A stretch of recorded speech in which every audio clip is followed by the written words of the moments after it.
gonna be the very best, like no one ever was. I love Pokemon, man. I know I haven't brought it up on the channel before, but I really do. The franchise might have been a bit late in Europe, but I was just the right age to get swept up in it when it got here. Pokemon Yellow marks one of maybe 2 times in my life I've gotten a video game for a present from my family, and I remember driving my parents crazy constantly begging for money for new batteries for my Game Boy. And now Gen 7 is almost here. Or, well, you guys probably already have it by now, but us Europeans, we gotta wait. After all, pop culture is fine and all, but we gotta make room for all our fine arts, our gourmet dining, our historically important architecture, and all the kinky European sex. Lots and lots of kinky European sex. But seriously, I always love it when a new generation is released and all the new Pokemon arrive. I adore looking at the designs and seeing what kind of crazy ideas Game Freak came up with this time. So with a new gen on the way, there's no better time to do what I've wanted to do for a while and make a video about my top 10 favorite Pokemon. But before we begin, there are a couple of things I need to say. 1. No Alola Pokemon on this list for obvious reasons. I'm not calling any favorites until I see them in action. 2nd, I love Pokemon a lot, and I love a lot of them. Just writing this list, I had to pick from like 50 that came to mind instantly. So I'll be honest and say that this is more of a right now list. If you were to ask me in a month or so, it might be a different order or 10 different Pokemon altogether. It's just how I am. And finally, I am basing my choices only on how much I like these Pokemon for their designs. I've never been a competitive player, so I'm not gonna judge them based on stats, move pools, competitive tiers, or anything like that. Don't expect any heavy battle analysis here, folks. It's just not that kind of list. But with that out of the way, let's catch them all! Or, you know, briefly talk about a handful.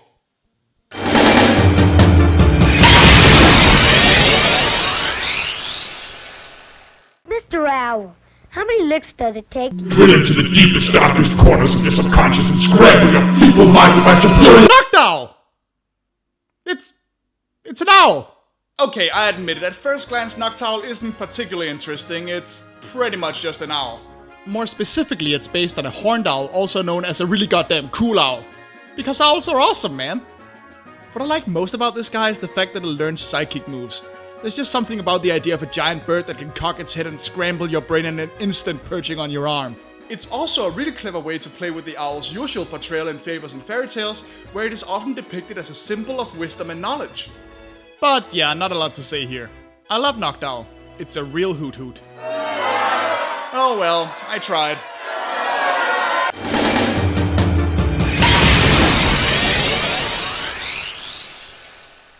So apparently someone over at Game Freak must have sat down and read some Tolkien at some point and leapt off the chair with inspired vigor.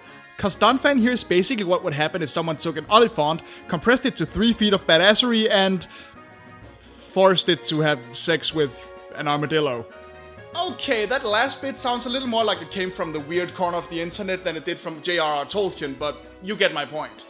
What can I say? It's a tiny elephant with a lot of power, covered in badass armor, and it attacks by curling up into a ball and rolling at its opponents, which I gotta say makes for a really fun visual whenever it gets properly animated. There's really not much else to it. I've just always had a weakness for monsters and creatures that are just strong and tough and huge and, well, as Meatloaf would sing, 2 out of 3 ain't bad. And don't let its size fool you, this thing packs a punch. According to the decks, Donphan can easily haul a dump truck, and its tackle can knock over a house, which is vague, but seriously impressive coming from a 3-foot pachyderm that doesn't weigh more than I do. Sounds like a perfectly reasonable pet to give to a world-roaming 10-year-old so you can enter it into cockfights, am I right? Do we really want to know how these kids figure this shit out? But all of that is irrelevant. Donphan is a badass, and I love him.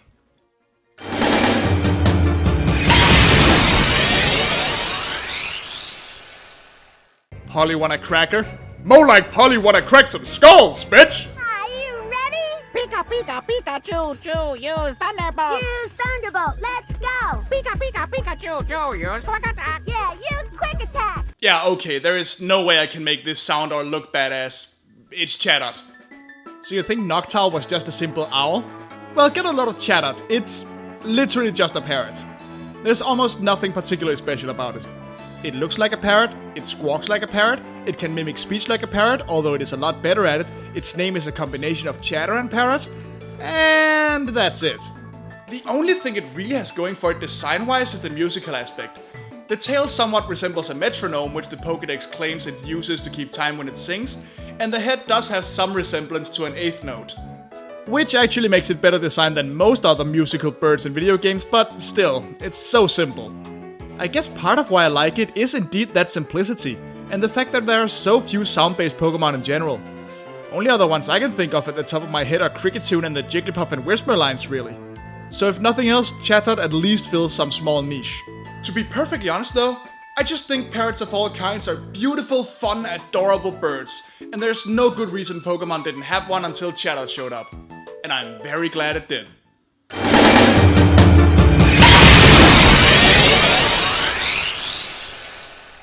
Next up, we have the most badass of fighting Beetles ever seen. Pinsir! And Heracross! Okay, I know I'm totally cheating here, but I just could not decide between these two, so I had to lump them together. And why not? They're very similar. Both of them are based on insects commonly used in Asian insect fighting, which is exactly what it sounds like. Yeah, in some Asian countries, people capture insects and pit them against each other in little gladiator matches and gamble on the outcome. Almost kinda like a certain video game series you might have heard about. Fancy that. More specifically, Pinsir is a stag beetle, while Heracross is based on a Japanese rhinoceros beetle. And I gotta say, in terms of design, Heracross is definitely the winner here. Not only does it look strong yet sleek, it's also way better named. Its name is partially based on Heracles, the Greek name for... Yeah, that guy. Which comes full circle with its Mega Evolution, which is indeed based on a Hercules beetle. And even that looks a lot better than Pinsir's Mega Evolution. I mean, what the hell is that thing? In comparison, Pinsir is just kind of a brown lump named for the fact that it has pincers. It's not terribly exciting. But it's on this list purely because of nostalgia. The 10-year-old in me that still thinks everything covered in spikes is cool is never gonna stop loving this thing. Hell, I think I still have a VHS tape with a Danish dubbed version of its first anime episode. So, really, I just couldn't choose between these two, and thus they're going to have to share this spot.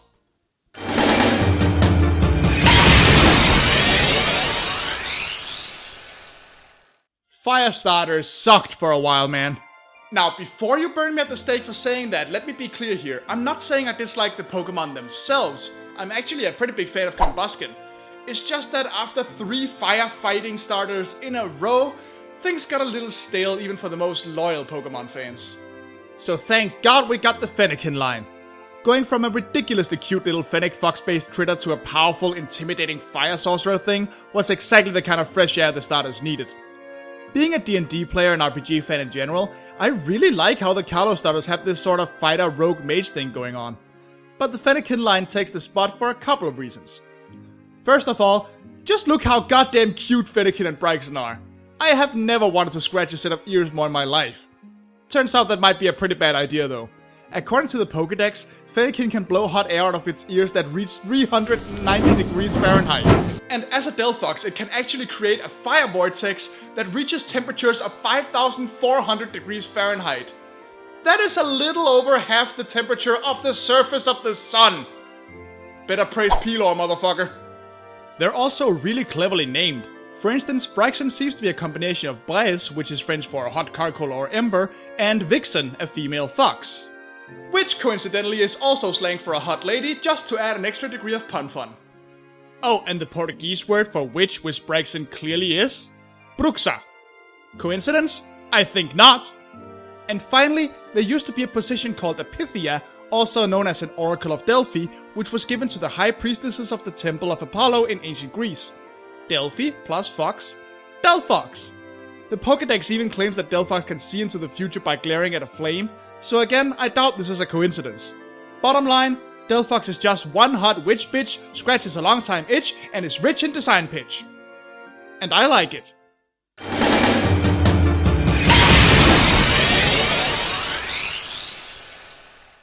Okay, we're staying with the starters for a bit. When I first saw the Unova starters, I gotta admit, I laughed my ass off at Oshawott. I mean, just look at this goofy little bastard. It looks like it was thrown together at the last minute.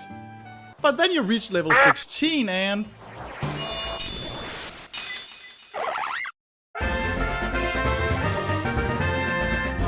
Jesus! Puberty hit Oshawott like a freight train! What's his next evolution gonna be, Leonardo DiCaprio? I love Duat. Just look at it. It's literally a samurai otter using water magic. How is that not cool as hell? And the samurai thing is not just me blowing smoke either. The Pokédex mentions how Duat are extremely disciplined fighters and never stop maintaining the Scalchops that they use for weapons.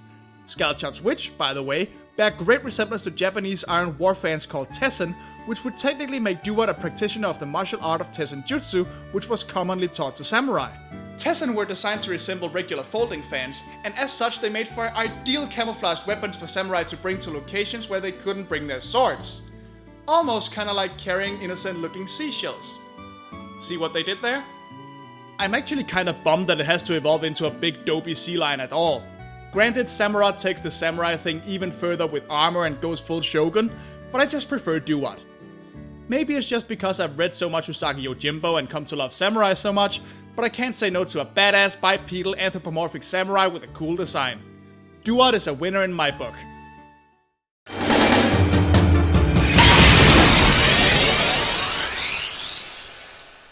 I'm always a little sad when Halloween ends. It might not be a huge tradition in Denmark, but the horror fan in me loves it to bits, and it always pains me to watch people take down the decorations, especially the pumpkins. So it's a good thing Pokemon has my back, because thanks to Gen 6's Gourgeist, I can have a little bit of Halloween with me at all times. Just look how cool this thing is. Game Freak could easily have gotten lazy and made Pumpkaboo's evolution just a bigger, meaner looking version of itself, but instead they took it just one step further. Notice how the upper body doesn't just look like a stereotypical ghost, which explains the Geist part as Geist is German for ghost, but also how the hair and long arms kind of resemble a flame and candle wax. Add to that the gimmick of Gourgeist coming in different sizes, and you've even incorporated the tradition of pumpkin growing contests. It's just a shame that Gourgeist are kind of assholes.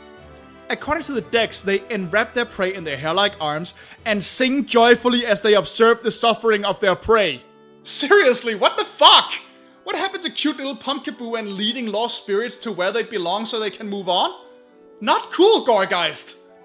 Oh well, it's still a really cool Pokemon with a great spooky design that keeps the holiday spirit alive. By horrifically torturing everything it comes across. Yay!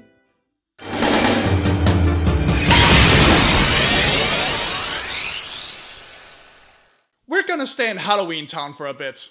Are you familiar with the term real OG? Well, this guy is the real OGT, the original ghost type. It's Gengar! What is there really to say at this point? Just look at this badass. Everything about it just screams not to be fucked with. It's one of the very first Pokemon you see right at the intro screen of the original games, and it happens to be the favorite Pokemon of Ken Sugimori, friend of the franchise's creator Satoshi Tajiri and illustrator of the Pokemon games. So Gengar certainly has plenty of claim to its iconic status. When you look at the whole Ghastly Haunter Gengar line, they are, like many Gen 1 Pokemon, deceptively simple. I mean, they're just regular old cartoony ghosts, right? Well, maybe. But if you start looking into them, you'll realize that there might be a bit more thought put into each of them. Haunter is the most straightforward of the three, looking the most like a cartoony sheet ghost, whereas Ghastly seems loosely based on a will-o-wisp, which is a small ball of luminous gas that lures travelers into swamps where they get lost. It could also possibly be based on a Soken Bee, a Japanese yokai taking the shape of the head of a decapitated monk. Gengar, though, with its Pokédex documented habit of hiding in people's shadows, seems very similar to a doppelganger, literally a body double of another person that is often depicted as a ghostly being that brings bad luck. Suddenly this old theory doesn't seem so far-fetched, does it? Gengar might not be the spirit of a dead Clefairy, but it could certainly be its doppelganger. Oh, and there might be a little credit to Denmark for once too.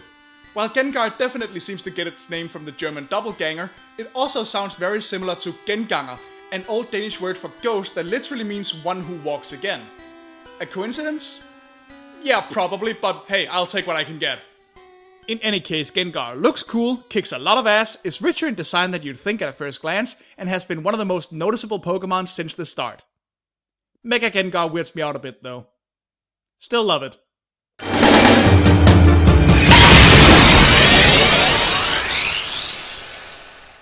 Alright, before I say anything about this guy, let's just get all the shit I know you're gonna say out of the way.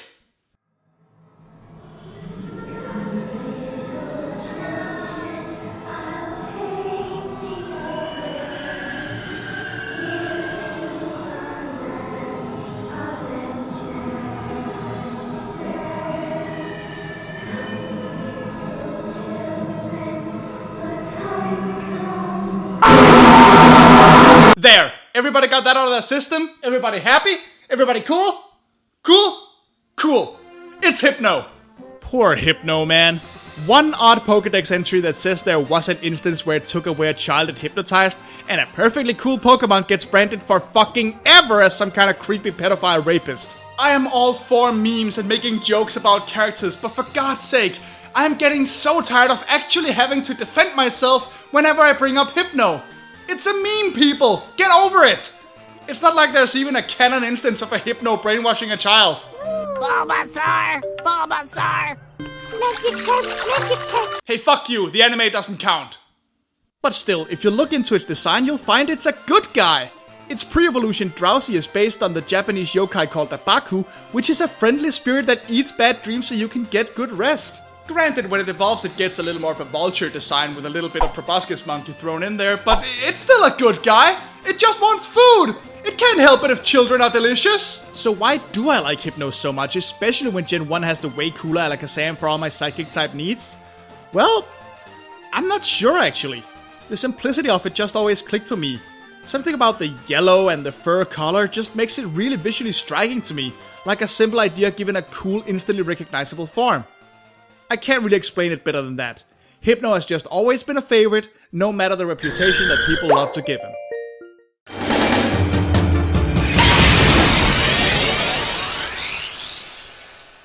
This is my champ. For the longest time he was not just the wrestling Pokemon, but the wrestling Pokemon. Then came Hariyama, who is quite clearly supposed to be a sumo wrestler. But there was one more contestant waiting outside the ring that none of them were prepared for. Es el pájaro luchador, Holucha! What? Another goddamn bird! It's like an all-out birdemic on this list. What kind of Hitchcock bullshit is this? What, am I too chicken to have anything else on here? Yeah, 3 birds might seem like a little much for this list, I get that, but you know what? I don't care. Holucha had to make this list because, goddammit, it is one of the coolest things I've ever seen. For those of you unaware, Holucha is a combination of several cool things all rolled up into one colorful, badass little mofo. Right off the bat, we have Lucha in the name, referring to Lucha Libre, a particular brand of Mexican professional wrestling defined by its high-flying moves. And the colorful mask that the contestants wear. The masks are of so great importance that some matches have the loser permanently remove their mask, which is seen as a great shame. Hell, in Mexico, Lucha Libre is so popular that there at least used to be a whole film genre called luchador films, where luchador wrestlers are portrayed as superheroes battling monsters and robots and aliens and all sorts of craziness. And it has had quite a bit of representation in the US too, with things like Lucha Libre, Jackie Chan Adventures, Haunted World of El Super Beasto, and...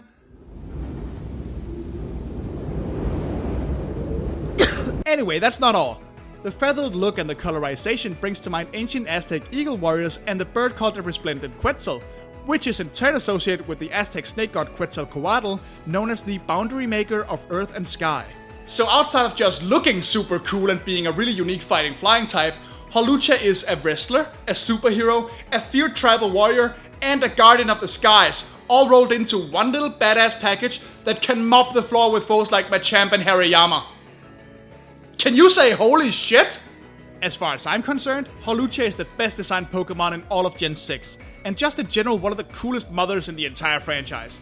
Whenever I play a Gen 6 game, I have to have it, and it's probably not gonna be knocked off my list of favorites anytime soon. Well guys, that's it for now, and boy was it difficult to pick just 10 out of the, 800 Pokemon that exist by now? But I'll be honest with you, I'm never gonna get tired of it. I'll always be there when the next gen arrives, just to see what kind of madness Game Freak came up with this time. But, until I see you again, handle your balls with care, try to catch them all, and I'll see you next time.